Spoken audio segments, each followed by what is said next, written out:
255 Sabbatical 2, it enjoins not only the committees, because if you look at the motion, there were things that the committees were supposed to do and things that government was supposed to do, independent commissions were supposed to do, and even holders of independent offices. And by way of example, Honorable Speaker, the very first resolution there is that we needed an apology from the National Police Service for all the deaths from peaceful protests.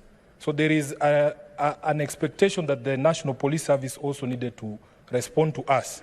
There is a question of compensation, and the wording of the motion is compensation from the national government for victims of police brutality. Then, of course, there was the question of amnesty for prosecutions, which was also an expectation of the National Police Service, and a withdrawal of the cases from the Office of the Director of Public Prosecutions. In fact, our standing orders enjoin even those independent offices to be able to implement the resolutions of this House. I was in Kisumu over the weekend, and one of those young people was telling me that they are still facing cases in court. Honorable Speaker, it is also not lost on us that there continue to be complaints of abductions by unknown people suspected to be security officers across the country. Even as we speak, there is a famous case of a lady called Maverick Aoko. Yes, Maverick Aoko, who has been missing for a few days.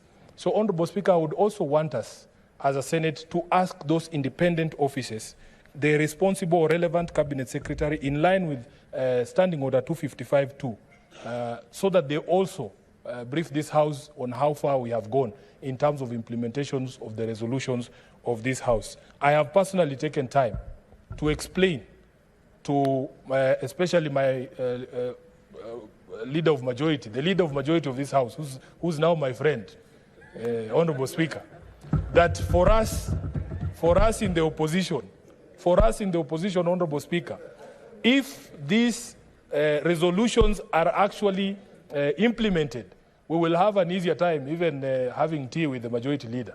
And he knows this. He was, Honorable Speaker, I'm being told the majority leader was distracted.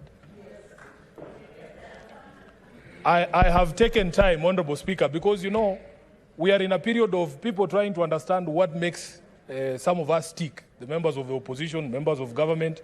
I have explained to the majority leader that for us in the opposition, and especially for ODM, for which I'm the Secretary General, if these issues that we passed here on apologies and compensation for victims and an end to abductions of people in this country are actually implemented, he will have an easier time calling me for coffee to discuss other things, Honorable Speaker.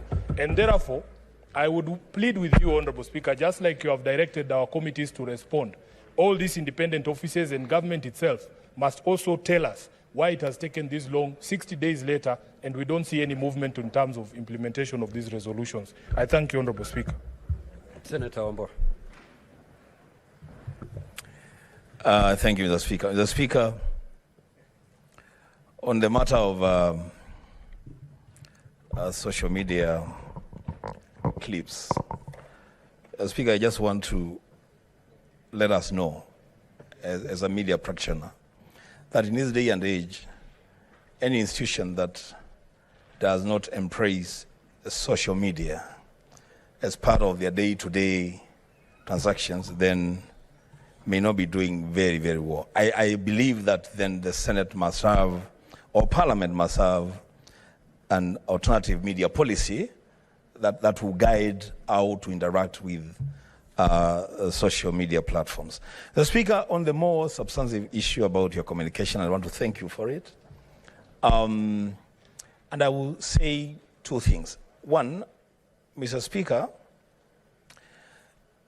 remember we sat and made those resolutions at a time that this country was actually at the brink of burning. It was terrible. And you remember we prided ourselves as a Senate, as the House of Leadership that sat through the crisis when the lower house took off and went to hide themselves. The Speaker, I would have expected, as a leader in this country, that these resolutions would be a lot more binding to not just the committees of the Senate, but to all the other institutions that were mentioned and to which then commitments were given.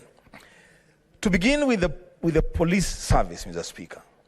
In fact, my expectation was that because we got a new IG after the fact, I would have expected that the first call of duty for him would have been to apologize to Kenyans on behalf of the crisis that we went through. Now, that has not happened, Mr. Speaker, and because I still believe that these resolutions are still binding, as you have required, Mr. Speaker, of the committees to give us an updated report, which I believe Senator Cheruiyot was talking about standing order number 56, when chairmen are bringing their updates, they should do it between now and Thursday. The Speaker, I would urge you to consider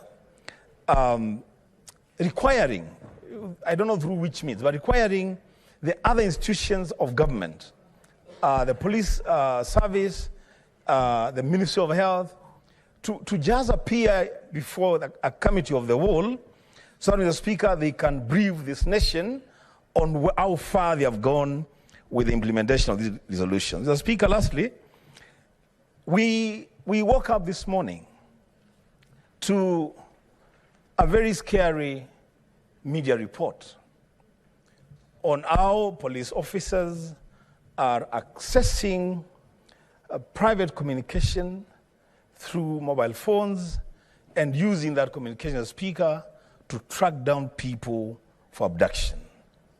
Mr. Speaker, that is a very serious matter, and it forms the basis of one of the resolutions that we made at that time.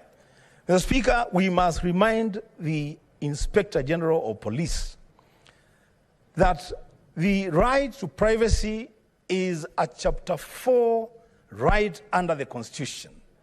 Article 31 of the Constitution requires that the privacy of communication for every member of society must never be infringed, Mr. Speaker.